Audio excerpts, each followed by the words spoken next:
Assalamualaikum warahmatullahi wabarakatuh. Hamdan wa syukurillah, salatu wa salaman ala rasulillah. Puji syukur kita panjatkan kehadirat Allah subhanahu wa ta'ala yang telah memberikan kepada kita masih dalam banyak kenikmatan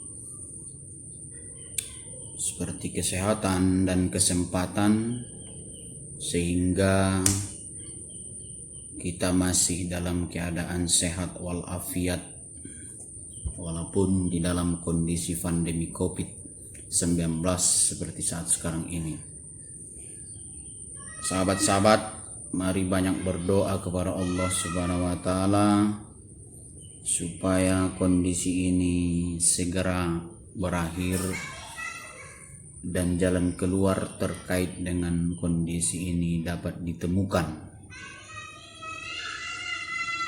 Kemudian kita tidak lupa bersolawat ke junjungan Nabi besar Muhammad SAW dengan lafaz Allahumma sholli ala Sayyidina Muhammad wa ala ali Sayyidina Muhammad.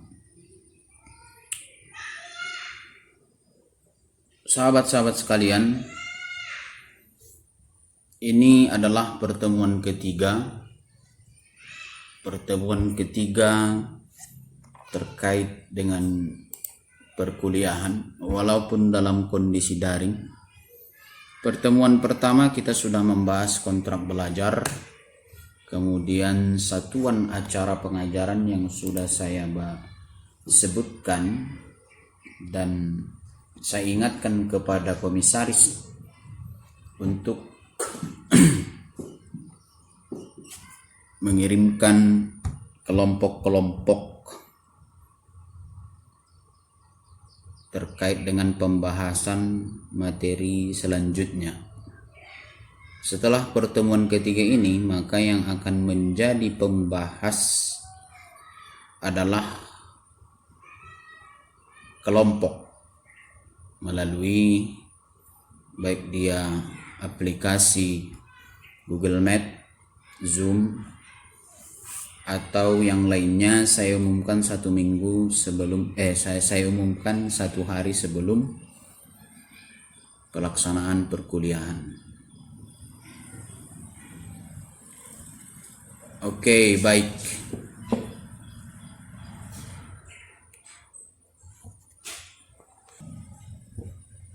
Baik, sahabat-sahabat sekalian, pertemuan kesempatan kali ini kita akan membahas apa itu keimanan dan ketakwaan. Hal-hal apa saja yang berhubungan dengan keimanan dan ketakwaan sesuai dengan silabus yang sudah saya bagikan. Baik, kita mulai dari pengertian iman. Secara etimologi atau secara bahasa, kita awali semua perkara itu melalui etimologi atau bahasa. Iman berasal dari kata amana yu'minu imanan. Kata amana dalam bahasa Arab diartikan sebagai keyakinan atau kepercayaan. Jadi etimologi iman adalah percaya atau yakin. Maka dari pengertian tersebut kita akan bisa menjabarkan bahwa iman itu dia tidak pijakannya itu tidak secara empirik atau nyata. Iman, instrumen untuk melihat iman adalah dengan hati. Hati, ya. Hati itu letaknya di kanan dalam unsur tubuh manusia, tapi bukan hati tersebut. di dalam hati itu masih ada lagi di dalamnya yang disebut dengan fuad, hati kecil. Maka instrumen itu alat untuk menjadikan iman masuk ke dalam diri adalah proses keyakinan di dalam hati. Nah ya, secara terminologi atau secara konsep yang diberikan oleh ahli ilmu terkait dengan keimanan, iman itu huwa tasdiku bil qalbi wa iqraru bil lisan wa amalu bil arkan. Al imanu huwa, iman itu adalah tasdiku fil qalbi, meyakinkan di dalam hati. Bagaimana proses meyakinkan di dalam hati? Ya,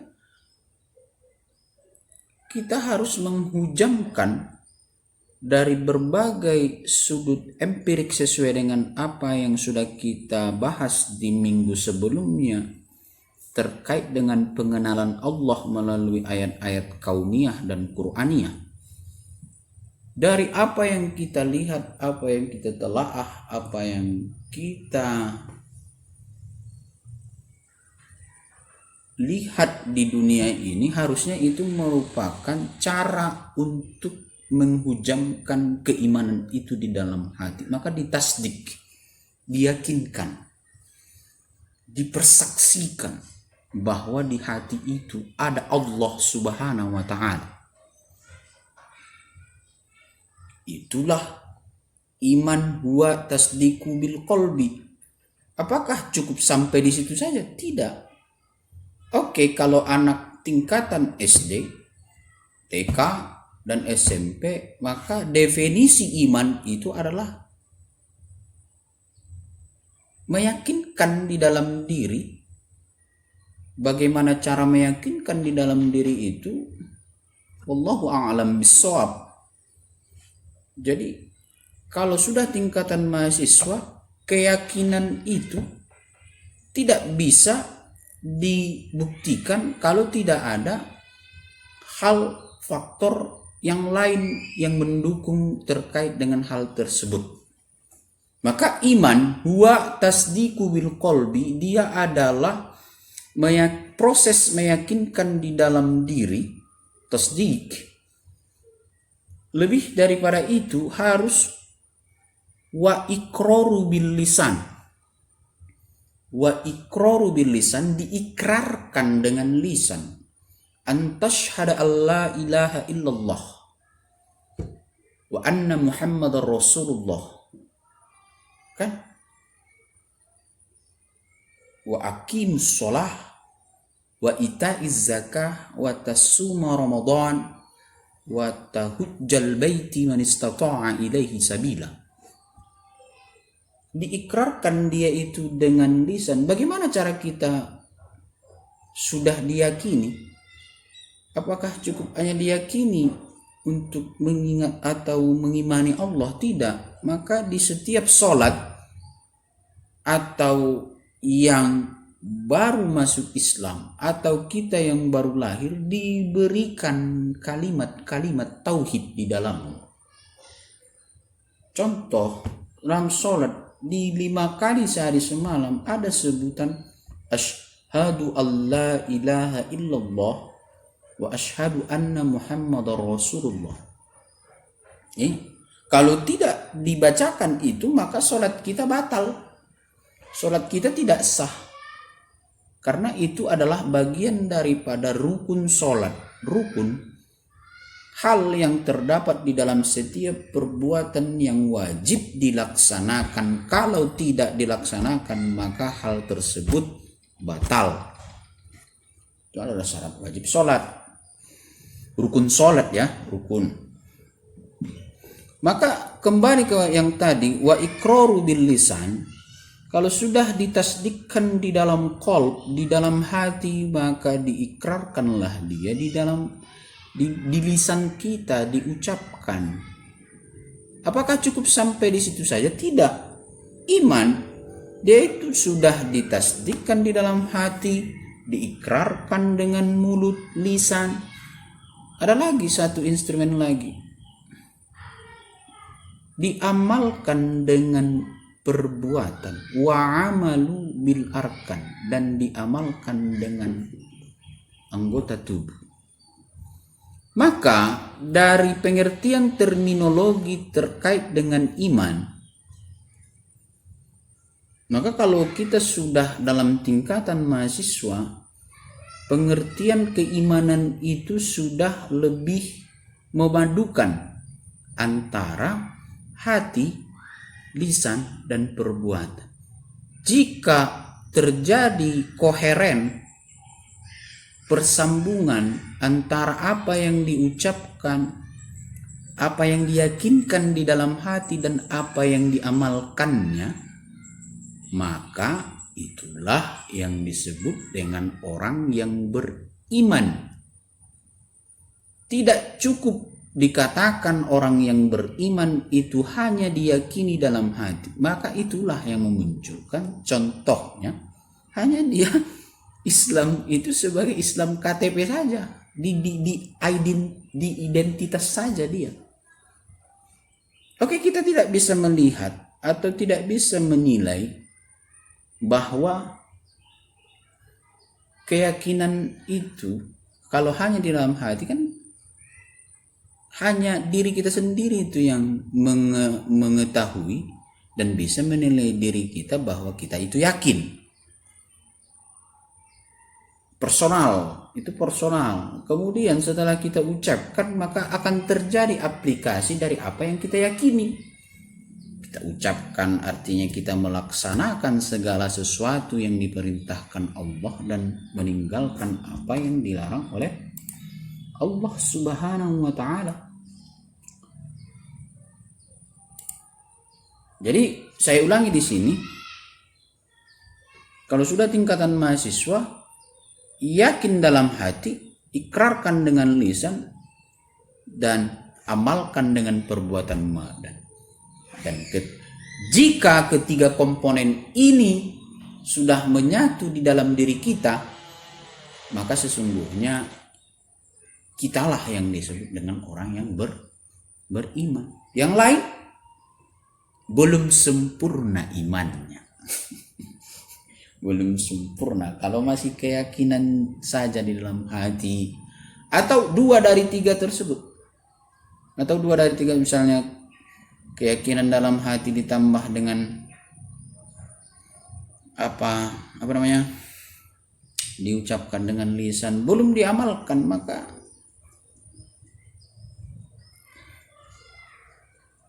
kurang sempurna keimanannya. Maka apa dalil yang menyatakan bahwa iman ini merupakan urusan hati? Dalam surah Al-Baqarah ayat 165 disebutkan, wa minan nasi may yattakhidhu min dunillahi andada yuhibbunakum kahubbillah walladzina amanu ashaddu hubban lillah walau yaral ladzina zalamu id yarawnal adaba annal quwwata lillahi jami'a wa annallaha syadidul iqab syadidul adab. Dan di antara manusia ada orang-orang yang menyembah tandingan-tandingan selain Allah. Mereka mencintainya sebagaimana mereka mencintai Allah. Adapun orang-orang yang beriman amat sangat cintanya kepada Allah. Dan jika seandainya orang-orang yang berbuat zalim itu mengetahui ketika mereka melihat siksa hari kiamat, bahwa kekuatan itu kepunyaan Allah semuanya, dan bahwa Allah amat berat siksaannya, itu perlu kita pahami. Bahwa kalau sudah ada iman di dalam hati dan ada diucapkan dan diaplikasikan dengan perbuatan, maka sesungguhnya kita tidak akan percaya kepada selain daripada Allah Subhanahu wa ta'ala yang memiliki kekuatan.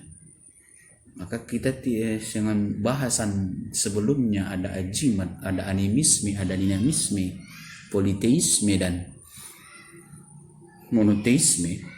Maka di antara politeisme, dinamisme dan animisme kita tidak akan percaya lagi kalau kita sudah mengamalkan keimanan dan ketakwaan kepada Allah Subhanahu wa taala.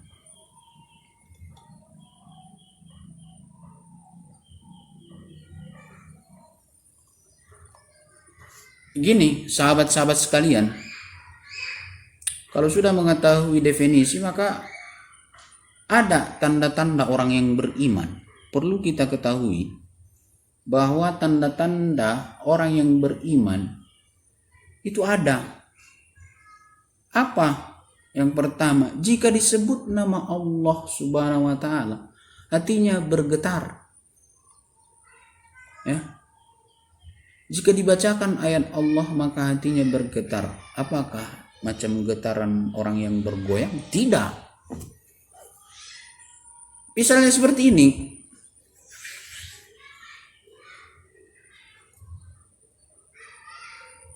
Ada azan. Terdengar alunan azan. Apa yang dilaksanakan? Kalau misalnya azan berkumandang kemudian hatinya sholat zuhur misalnya, saya akan sholat zuhur setelah azan, ini ada yang dirasakannya ingin untuk melaksanakan sholat setelah azan itu dan melaksanakan sholat itu pada kesempatan itu juga, itulah salah satu tanda orang-orang yang beriman. Disebut nama Allah maka hatinya bergetar. Kadang tidak homa, apalagi hari Minggu, buat kalak nak kawin. Ada orang yang kawin berkeyboard. Udah jam berapa sampai jam berapa? Nggak tahu. Yang jelas sempat kali dia sembayangi. Tapi tak usahlah nilai ya. Tapi kita mohonkanlah hidayah dari Allah untuk kita semuanya. Maka ketika kita mendahulukan kepentingan kita dibanding kepentingan Allah Subhanahu wa taala, disitulah sebenarnya kita sudah menyalahi fungsi dan tujuan kita diciptakan di dunia ini. Padahal fungsi kita di dunia ini adalah wa ma khalaqatul jinna wal insa illa liya'budun. Tidak aku ciptakan jin dan manusia kecuali beribadah kepadamu. Maka seyogyanya lah apa-apa yang berhubungan dengan keduniawian, kalau ada urusan akhirat, maka sesungguhnya akhirat itulah dulukan, atau kita harus mendahulukan akhirat daripada dunia.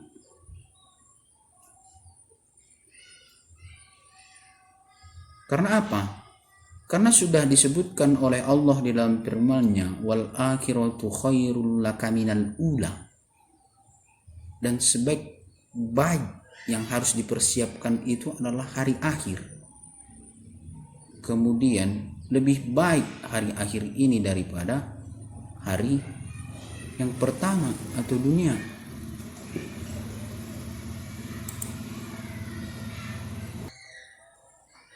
Kemudian tanda-tanda orang yang beriman selanjutnya adalah senantiasa bertawakal. Boleh kita berusaha keras, kita bekerja keras, berusaha optimis dalam kehidupan ini. Itu adalah hal yang diajarkan dan harusnya itulah yang dilakukan. Bekerja keras, berusaha, selalu optimis dalam kehidupan. Tapi ingat, kita harus punya tawakal di sana. Kita berusaha, tapi sesungguhnya di balik itu Allah lah yang menentukan hasilnya. supaya tidak ada umpatan. Karena sesungguhnya Allah yang memberikan segala sesuatu kepada kita itulah yang terbaik. Oke lah, karena kalau penerimaannya itu ada yang penerimaannya kurang bersahabat, misalnya meninggal ayah kita misalnya, ada rasa kehilangan. Tapi rasa kehilangan itu atau rasa bersedih itu cukuplah di manajemen supaya rasa sedih itu hanya sampai di situ saja. Karena sesungguhnya kita akan, pada dasarnya kita akan kembali ke sana semuanya. Maka rasa sakit atau rasa bersedih itu jangan sampai ada umpatan di dalamnya, atau morang-morang itu untuk yang meninggal, atau kita sudah berusaha sekuat tenaga untuk mendapatkan rezeki yang banyak, rezeki yang melimpah, tapi tidak kesampaian. Dan jangan lupa Allah yang mengatur segala sesuatunya. Mungkin kalau itu diturunkan Allah kepadamu, itu akan menjadi buruk. Misalnya, mungkin kalau Allah tidak memberikan itu kepadamu sekarang, itulah yang terbaik bagimu. Maka di setiap kejadian dalam kehidupan manusia ini adalah semuanya adalah proses hikmah, ilmu. Jadi senantiasalah kita harus bertawakal. Kemudian apalagi tanda-tanda orang yang beriman ini? Tertib dalam melaksanakan sholat dan selalu menjaga pelaksanaannya, ya. Karena sesungguhnya sholat itulah amalan yang paling pertama dihisap di akhirat nanti, bukan yang lain-lain. Sholat, kalau sudah lulus sholat, perkara setelahnya akan lebih mudah. Maka berusahalah untuk sholat tepat waktu.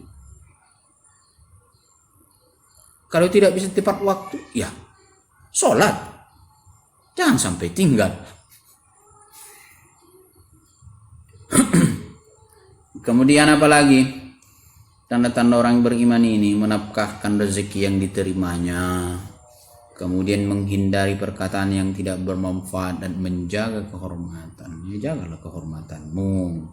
Bagaimana cara menjaga kehormatan yang laki-laki? Ya baguslah dalam berbagai tindakan. Kalau kamu suka bermedsos, ya yang bermedsos itulah yang bagus-bagus lah buat pula. Jangan kau posting fotomu yang membuat perkara baru, ya kan. Kemudian yang perempuan, kalau kamu bermedia sosial, ya tutuplah aurat, karena itu menjaga kehormatan.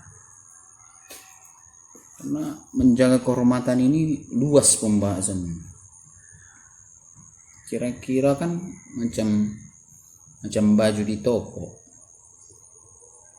baju, ada yang dipajang, ada yang disimpan di rak yang paling dalam. Biasanya yang disimpan di rak yang paling dalam itu harganya sangat mahal dan kualitasnya sangat bagus, makanya tidak dipajang. Yang dipajang itu apa? Pikir sendirilah. Yang dipajang itu yang murah harganya, kualitasnya buruk pula. Maka jangan, itu permisalan, ya. Permisalan bagi kamu yang perempuan untuk senantiasalah menutup aurat biar kehormatanmu terjaga. Kalau kehormatanmu sudah terjaga, mudah-mudahan yang datang kepadamu adalah orang yang menjaga kehormatannya juga. Nah itu. Kemudian saudara-saudara sekalian atau sahabat-sahabat sekalian, banyak lagi tanda-tanda dari iman ini. Tapi yang jelas kuncinya adalah bahwa kita harus senantiasa meyakinkan di dalam diri terkait dengan keimanan, dan lebih daripada itu kita harus melaksanakan keimanan itu secara kontinuitas, dengan prinsip kontinuitas dan berkelanjutan. Nah, kan ada iman. Iman itu sifatnya fluktuatif, bisa naik, bisa turun. Ya, kalau kita seakanlah naik, kalaupun turun ya dalam standar yang normal. Jangan macam ada ustad jadi penjahat misalnya, ada penjahat jadi ustad, mana yang lebih bagus? Lebih baguslah penjahat yang menjadi ustad daripada ustad menjadi penjahat. Nah, itu sudah turun drastis. Kalau tidak bisa seperti itu, ya konstan lah. Konstan nih, artinya dia dalam keimanan itu tidak pala naik tinggi, tidak turun jurang. Dia itu yang bagus, karena segala perkara yang paling baik adalah di tengah al-wasat.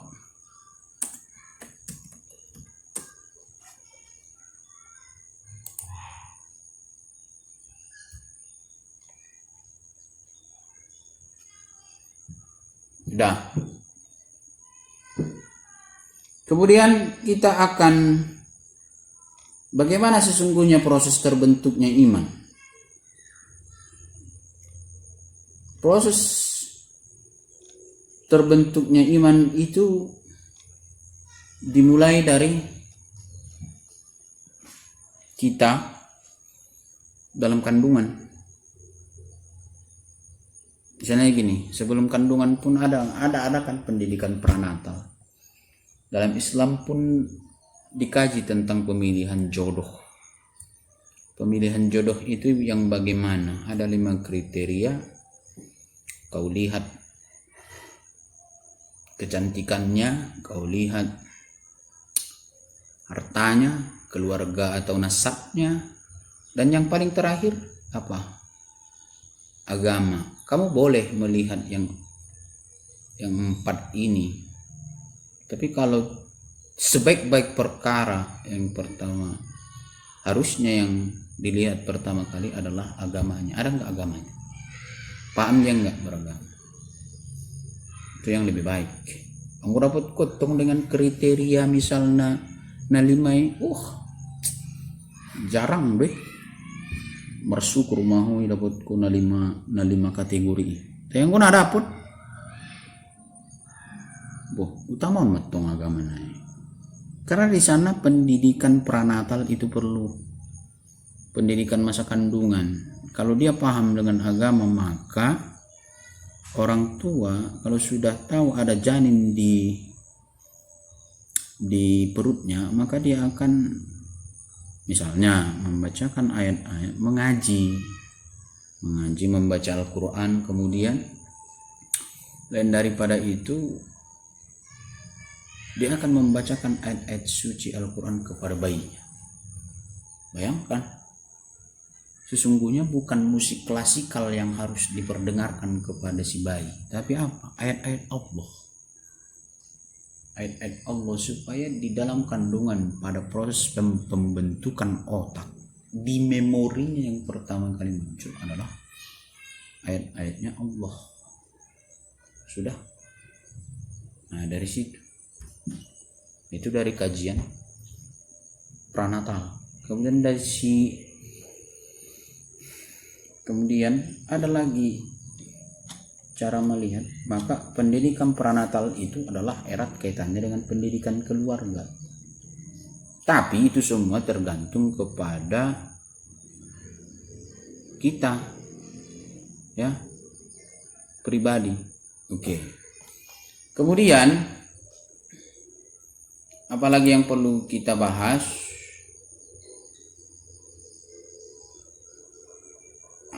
Kita sudah membahas pengertian iman, kemudian ada wujud iman atau kriteria orang yang beriman, dan takwa. Takwa itu setingkat lebih tinggi daripada iman.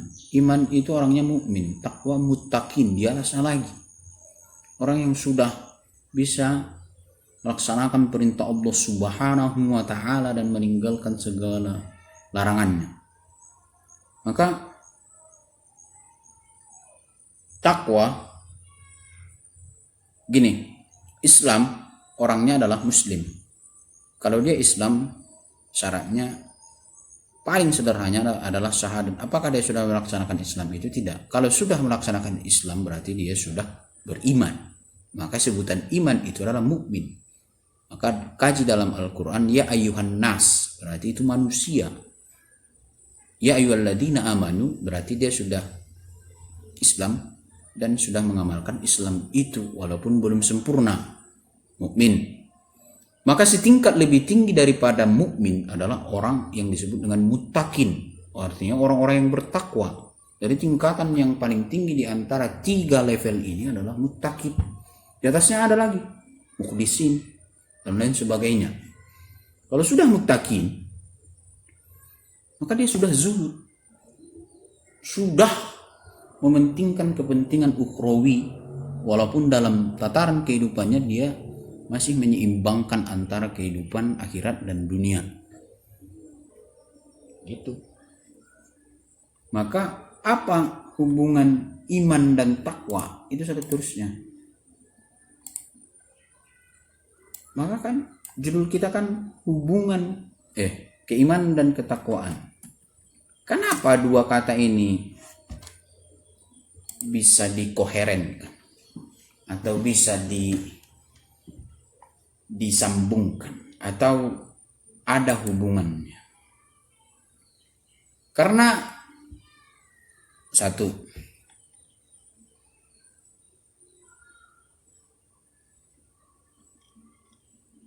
bahwa orang yang beriman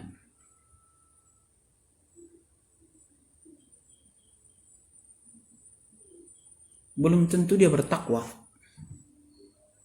Orang yang bertakwa sudah pasti dia beriman. Macam yang tadi, Islam, apakah dia sudah beriman? Oke, iman. Mungkin dia hanya beriman kepada Allah. Syahadat, ya kan? Itu kunci sederhananya.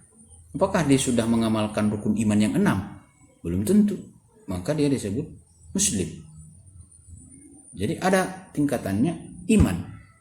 Sudah iman atau nomenklatur orang yang disebut dengan mukmin. Kalau dia sudah mukmin, orang yang beriman, dia sudah pasti Islam. Sementara muslim belum tentu mukmin. Begitu juga dengan mukmin ke muttaqin. Muttaqin, orang yang bertakwa, sudah pasti beriman dan orang Islam. Tapi mukmin belum tentu bisa mengamalkan apa yang disebut dengan muttaqin tersebut. Macam gini, ada yakin, ada hakul yakin, ada lagi hakul yakin di atas, ainul yakin. Jadi bertingkat-tingkatan. Maka yang keimanan dan ketakwaan itu tidak bisa dipisahkan satu sama lain. Tapi orang yang beriman belum tentu masuk dalam kategori orang yang bertakwa, dan bertakwa sudah pasti dia beriman. Sudah. Jadi takwa itu kan membedakan mana yang hak, mana yang batil. orang yang mukmin ya kadang masih tidak bisa membedakan mana yang hak, mana yang batil. Ataupun sudah tahu dia membedakan mana yang hak, mana yang batil, tapi dia masih mengerjakannya itu. Padahal dia sesungguhnya beriman kepada Allah, beriman kepada malaikat, rasul dan sebagainya. Tapi dia masih mengerjakan yang batil. Muttaqin sudah tidak mengerjakannya itu lagi, mengerjakan yang batil. Tidak pernah melaksanakan dosa besar dan jarang melaksanakan dosa kecil. Itulah yang disebut dengan muttaqin. Sudah, itu adalah pembahasan kita kali ini. Keimanan dan ketakwaan. Keimanan itu etimologinya iman. Amana yu'minu imanan berasal dari bahasa Arab yang diartikan adalah percaya atau yakin. Sementara terminologi dari iman adalah al-imanu wa tasdiqu bil qalbi wa iqraru bil lisani wa amal bil arkan. Di pengertian ini kita sudah dapat 3 komponen keimanan, bahwa iman itu adalah meyakinkan, mentasdikkan dalam hati, kemudian diikrarkan dengan lisan dan diamalkan dengan perbuatan. Ada 3 komponen yang harus saling melengkapi di sana. Kalau salah satu di antara yang 3 ini tidak ada, maka belum disebut dengan beriman ataupun riman. Kemudian kriteria daripada orang beriman sudah kita ketahui bersama, salah satunya adalah yang bertawakal. Ketika disebutkan ayat-ayat Al-Quran, ayat-ayat Allah, maka bergetar hatinya. Kemudian bagaimana hubungan iman dan takwa? Takwa itu kan membedakan hak mana yang batin, mana yang benar, mana yang salah. Jadi orang yang bertakwa sudah pasti beriman, dan orang yang beriman belum tentu bertakwa. Itu saja. Itulah pembahasan kita pada kesempatan kali ini, sahabat-sahabat sekalian. Mudah-mudahan apa yang menjadi pembahasan kita ini dapat memiliki arti dan makna untuk menuju sesuatu yang lebih baik bagi kita bersama. Sampai jumpa di minggu depan, pertemuan keempat dengan model yang berbeda, yaitu adalah kelompok yang akan mempresentasikan, baik dia boleh dari Google Meet dan yang lainnya nanti saya akan sampaikan 1 hari sebelum perkuliahan. Yang jelas saya harapkan belajar pendidikan agama Islam bukan hanya sekedar mengetahui saja. Di sini bukan kognitif, tapi yang jelas lebih dari kognitif, dia itu aksiologinya, aksi. Itu yang kita harapkan, aplikasi dari pengetahuan kita ini yang kita laksanakan. Jangan sudah kita mengetahuinya tapi tidak dilaksanakan, itu yang berat. Kalau sudah kita mengetahui tapi tidak dilaksanakan, dosanya kan berkali lipat. Kecuali kita belum tahu. Kalau sudah tahu ya harusnya dilaksanakan.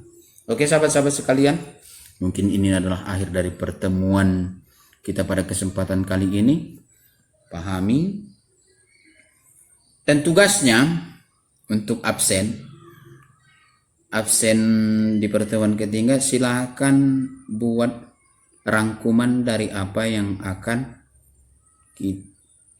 kita pelajari pada pertemuan ketiga ini. Buat rangkumannya dengan 5 rangkuman saja, dan itu dikirim di grup WA, dan itu adalah absen dari pertemuan ketiga. Sekali lagi saya ingatkan bahwa ini adalah pertemuan ketiga. Absen yang berlaku adalah ketika kamu mengirimkan tugas. Apa tugasnya?